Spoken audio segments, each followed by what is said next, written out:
Bismillahirrahmanirrahim. Alhamdulillahi rabbil alamin. Salatu wassalamu ala asyrafil anbiya'i wal mursalin. Nabiyina Muhammadin wa ala alihi wa sahbihi ajma'in. Assalamualaikum warahmatullahi wabarakatuh. Inshallah, Aqidah.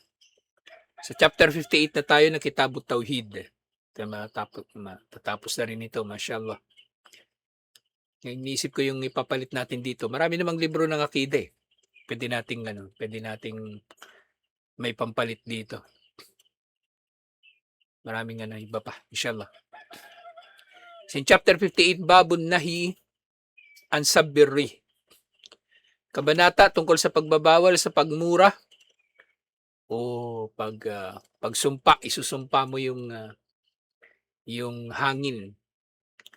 Na itong sab na ito, ang sab, kumbaga, nagsasalita ka ng mga pananalita na mapaminsala doon sa anumang tinutukoy mo. At pwedeng yung sab ay sa mukhatab o sa gaib. Kausap mo man ito ng direkta o pinag-uusapan ninyo, ganun din, applicable ito. Yun nga, mamunasabatu hadal bab li kitabit tauhid, anong kinalaman ng chapter na ito sa kitabut tauhid? Isagot, hiya an narriha fi tadbiri mudabbirin wa huwa Allah. Ang hangin ay nasa pamamahala ng tagapamahala at yaon ay si Allah. Ibig sabihin, inuutusan lang ito ni Allah at ito ay sumusunod. Kaya bakit natin, kumbaga, sisisihin yung hangin o mas masahol pa mumurahin yung hangin? Pwede natin mababanggit yung hangin na magiging dahilan. Bawa, tuwing ang may sunog, di ba? Madalas makikita nyo dun sa mga balita. Sabihin nila, mabilis daw kumalat yung apoy dahil malakas yung hangin. Totoo naman. Pero sa pagkakataon na hindi naman minura yung hangin, so walang problema yun. Neutral yun na pananalita. Walang anumang kahulugan na masama. Siyempre, kung sasabihin mo naman na maganda yung hangin, mas okay. Kasi, kumbaga, pinupuri mo yung hangin na inutusan lang ni Allah. Pero masama, ito nga, yung mumurahin mo yung hangin. Sabi mo, buwisit na hangin tong lakas-lakas, ano pa man. Fasabbuha teradu alayhi, fahuwa kadihun fit tauhid. Ang pagmura daw sa hangin na inutusan lang naman ni Allah ay in essence, kumbaga, pagmura din kay Allah. O kumbaga, hindi pagtanggap sa utos ni Allah na tinupad lang ng hangin at ito ay kapintasan sa tauhid ng sino man na minumura niya ang hangin. Sinulat ni Imam at-Tirmidhi mula kay Ubay bin Ka'ab radhiyallahu anhu, sinabi ni Propeta Muhammad sallallahu alaihi wasallam, la tasubburri fa idza ra'aytum ma takrahuna faqulu Allahumma inna nas'aluka min khairi hadhihi ar-rih wa khairi ma fiha wa khairi ma umirta bihi. Huwag ninyong mumurahin ang hangin. At kapag nakatagpo kayo ng anumang hindi ninyo nagugustuhan sa hangin, di ba? Maring may iba-ibang dahilan na hindi natin magugustuhan yung hangin. Masyado malakas o para sa mga naglalayag, iba yung direction ng hangin o walang hangin. Di ba? Yung mga naglalayag, lalo na noong unang panahon, yung panahon pa ng mga galyon, kapag walang hangin, wala, tambay lang sila dun sa laot. Kasi nangyayari din pala yun. Pag nasa tabing dagat tayo, laging mahangin. Pero minsan mangyayari talaga din pala na walang hangin talaga. Tambay sila dun. Kung ilang buwan sila abutin na ganun. Kaya ngayon may mga mapa na, kumbaga, pati direksyon ng hangin. Pati direksyon ng hangin nakamapa. Sa ganitong petsa, ganito yung takbo ng hangin. Kaya nga si Urdaneta, di ba, sa Pangasinan, pinangalan niyo sa pari si Urdaneta. Siya yung kasama ni Legazpi. Miguel Lopez de Legazpi, pumunta rito. Oo, kasama siya. Actually, kasama pa siya doon sa mga nauna eh. Sinamahan niya si Legazpi pabalik dito, pero bumalik din siya agad ng Mexico, hindi na siya bumalik ng Pilipinas. Hindi siya bumalik ng Pilipinas. Ang malaking discovery ni Urdaneta, natuklasan niya yung daan paruot pa rito ng Pilipinas mula Mexico. At kung kailan pinakamainam bumiyahe. Kasi depende sa hangin yung ano, 'di ba? O depende sa panahon sa isang taon yung hangin. Parang habagat, amihan. Yung habagat nanggagaling ng ano, ng saan ba? Southwest. Southwest monsoon. Yung amihan, northeast. So yun, man. Sinasaalang-alang din nila yun. So yun yung malaking ambag ni Urdaneta. Yung tawag nila tornabiyahe. Yung biyahe pabalik ng Mexico. Siyang nakatuklas nun. Kaya mula naman sa kanyang natuklasan, natuloy na yung galleon trade. Alala niyo yun? Galleon trade. May bago nga museum sa Samoa. Meron dong life-size na galleon nandun sa museum. Tapos lahat ng mga iba-ibang mga kagamitan sa galleon. So yung hangin, napaka halaga ng hangin. Biro mo yung ganong kalalaking barko, kayang itulak ng hangin. Actually, nagkaroon nga ng proposal nung panahon nung mahal yung ano, yung diesel. Kasi karamihan naman ng mga makina ngayon, ultimo mga barko diesel eh. Diesel. Tapos meron pa silang ibang mga ginagamit pa na ibang fuel, nakalimutan ko yung pangalan. Yung latak na talaga yun ng crude oil kapag na-process. Pero mas malinis gamitin talaga yung diesel. So mahalaga yung hangin. Kaya sabi nila, since mahal yung diesel, lagyan na lang uli ng mga layag yung mga barko. Lagyan ng layag. Kaya na may tulak ng hangin eh. Kasi malakas ang hangin sa lalo na Pasipiko. Malakas ang hangin. Huwag daw mumurahin yung hangin. Kapag makatagpo kayo dito ng hindi ninyo nagugustuhan, magdua na lang kayo. Diba? Eh tama nga. Tama. Ito yung nakakalimutan minsan ng tao eh. Tuwing lang siya'y nalulungkot, sa halip na, kumbaga, magmukmuk lang siya, kumbaga, idiin na lang niya idiin ng kanyang sarili sa kalungkutan. Hindi magdua ka, di ba? Mas mainam. Hilingin mo kay Allah na alisin sa iyo yung kung ano man na ikinalulungkot mo. Ganun. May kinatatakutan ka. O, sa halip na tinatakot mo yung sarili mo, magdua ka kay Allah. Bata, di ba? Takot siya lumabas ng kwarto, baka may mumu. May multo. Hindi na lumabas, doon na naihi sa higaan niya.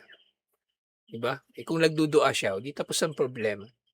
Magdua daw. At ang sasabihin sa dua, syempre pag dua, pwede naman kahit anong wika, di ba? Allahumma inna nas'aluka min khairi hadihirri. O Allah, humihiling kami sa iyo ng kabutihan mula sa hangin na ito. Ano mang kabutihan na dadalhin ng hangin na ito? Yun ang hinihiling namin sa iyo.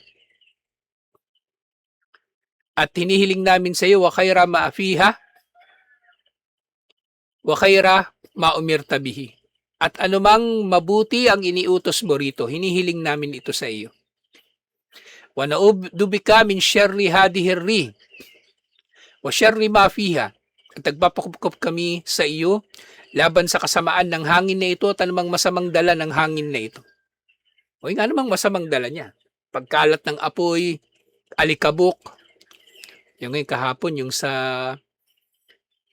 Mayon. So kumalat yung abo kasi factor din dun yung hangin. Factor din yun yung hangin. Wa syarri ma umirta bihi. At nagpapakupkup kami sa iyo laban sa anumang kasamaan na iniutos mo na gawin o dalhin ng hangin na ito. Kasi posible naman mangyayari yun eh. Na may kasamaan na idudulot yung hangin. So naman yun, yung dala ng hangin, mabuti man o masama, ano man epekto ng hangin, mabuti man o masama, ay manalangin tayo kay Allah. So dadalangin natin lahat kay Allah, alhamdulillah. At actually itong ganitong bagay, applicable to sa lahat eh. Applicable ito sa lahat. Kahit nga sa pag-aasawa, ganito yung dua eh. Bagong asawa ka, di ba? Magdudua ka na hinihiling mo kay Allah yung kabutihan mula sa napangasawa mo, pwede. Nagpapakup ka laban sa anumang idudulot ng napangasawa mo, pwede rin. Anumang bagay. Sasakyan, may bago kang motor. Yun, ipagdua mo kay Allah o hinihiling mo yung kabutihan ng motor na ito, tagpapakup ka mula sa kasamaan ng motor na ito. Lahat ng bagay, applicable nito, insyaAllah. Lahat ng bagay, applicable ito. Sa paliwanag ng hadith na ito, sa paliwanag ito ni Sheikh Abdullah bin Jarillah, yanha Rasulullah sallallahu alaihi wasallam an sabbirri li'annaha innama tahibu an ijadillahi ta'ala wa khalquhu laha. Pinagbawal ito ni Propeta Muhammad sallallahu alaihi wasallam dahil ito ay gumagalaw lamang o umiihip dahil sa kapangyarihan ni Allah o pagtatakda ni Allah na lumikha rito at nag-uutos dito. Si Allah ang sinusunod ng hangin. Hindi si Satanas o sino pa mang demonyo o santo no pa man na iniisip ng tao. Iniisip niya, di ba, yung hangin umihip ng ganon na nakakasama sa kanya kasi dinulot ng mangkukulam ng salamangkero o ni Naruto. Di ba? Ano pa ba yung cartoons na yan? Airbender. Di ba? Puro Avatar, oh. Di ba? Airbender. Hindi nung naiisip ng mga tao eh. Walang ganon. Si Allah lahat ang may kapangyarihan sa mga yon. Fa musibbatuha lil fa'ili al-hakiki o masubbatuha lil fa'ili al-hakiki wa huwa Allah subhanahu wa ta'ala. Kaya ang anumang pagsumpa sa hangin in essence ay pagsumpa rin kay Allah. Ang pagmura ng tao sa hangin ay pagmura din ng tao kay Allah. Parang ano yan, di ba? Yung ikaw ang nagdulot ng isang bagay. Bumili ka ng pagkain. Dala ng pagkain. Binigay mo sa pamilya mo. Tapos galit na galit yung pamilya mo. Tinapon pa yung pagkain. Buwisit na pansit yan. Pansit na naman. Di ba? Hindi yung pansit lang yung minumura niya, pati ikaw. O di mo bad trip ka na rin. Buwisit ka na rin. Magagalit ka. Diba? Parang di sinabi niya sa'yo, buwisit ka, pansit na naman yung dinala mo. Oo, di ba? Parang sinampal.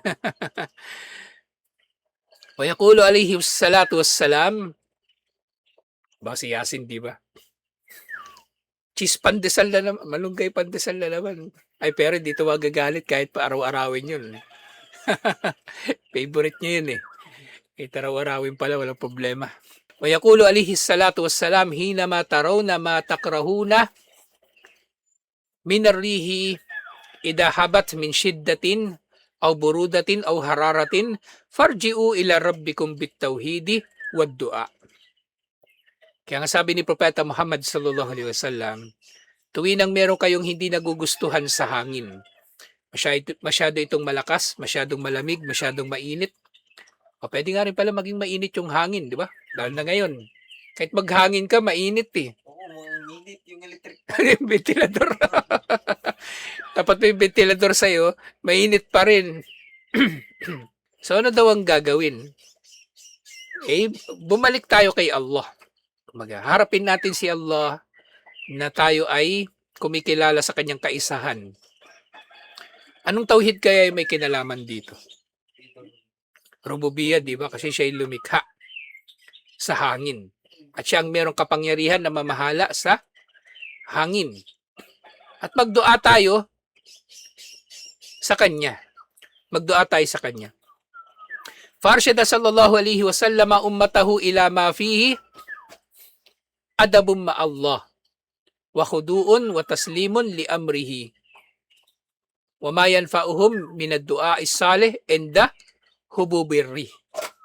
Si Propeta Muhammad sallallahu alaihi wasallam, yung gabay niya sa atin, yung kanyang utos. Kumbaga, kapag nangyari yung mga ganitong mga bagay na hangin na hindi natin nagugustuhan yung kanyang pag-ihip. Sa tinuruan niya tayo ng tama nating pakikitungo kay Allah. Yun nga, tatanggapin natin yun kasi unang-una tinakdanan ni Allah yun na mangyari. Tatanggapin natin. Tapos magpapasakop tayo dito at susunod tayo sa utos ni Allah. Kaya, mananalangin tayo kay Allah na kumbaga ibigay sa ating kabutihan ng hangin na ito at nagpapakupkup tayo laban sa kasamaan ng hangin na ito. At ang pagduduangan na ito kay Allah na suali ta'ala khairaha wa khaira ma fiha wal istiadatu min syarriha wa syarri ma fiha.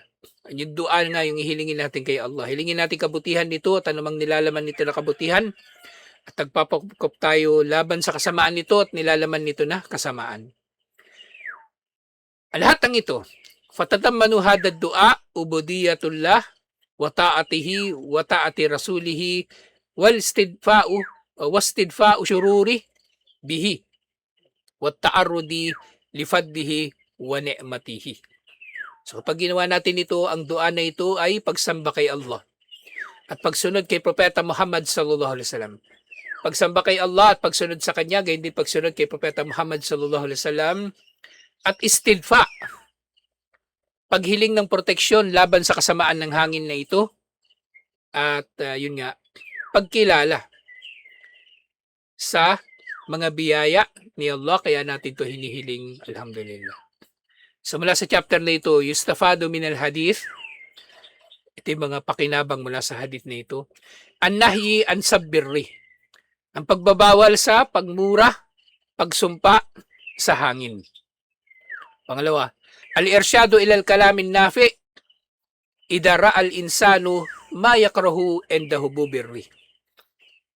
Ang mabuting pananalita daw tuwing ang tao ay makakakita ng anumang hindi niya nagugustuhan sa pag-ihip ng hangin.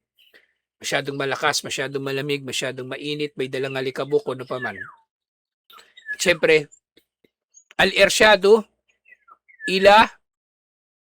ilaan na ma'murun mudabbira. Yung hangin, inutusan lang din naman yun ni Allah. Kaya tatanggapin natin yun inshallah nang may kaluguran na ito'y tinakda ni Allah. At pang-apat, annaha qad tu'mar bi khairin wa qad tu'mar bi syarrin. So ang hangin maaring gagawing instrumento ni Allah na magdulot ng kabutihan at magdudulot ng kasamaan katulad ng iba pang mga bagay. Kaya palagi tayong magdudua kay Allah ng kabutihan mula rito at magpapakupkup kay Allah laban sa kasamaan na anumang naririto o daladala nito.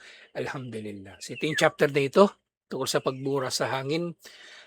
At yung sunod na chapter, 59 na matatalakay natin next week inshallah. Yung aya, yadunnuna billahi gairal haqqi dannal jahiliya. Yung maling pag-aakala kay Allah. Sabi nga ni Allah, yung mga tao daw, nag-aakala sila kay Allah ng hindi makatotohanan na pag-aakala ng mga tao ng panahon ng kamangmangan. Hindi sinabi ni Allah, ad-dannina billahi dannasu. Yung mga nag-aakala kay Allah ng masamang pag-aakala, alayhim dairatus su. Para sa kanila ang masama na kumbaga kahantungan. Dairatus su, literally mapapalibutan sila ng kasamaan bilang resulta ng kanilang maling pag-aakala kay Allah. Talakayin natin ito next week. Inshallah. Assalamualaikum warahmatullahi wabarakatuh.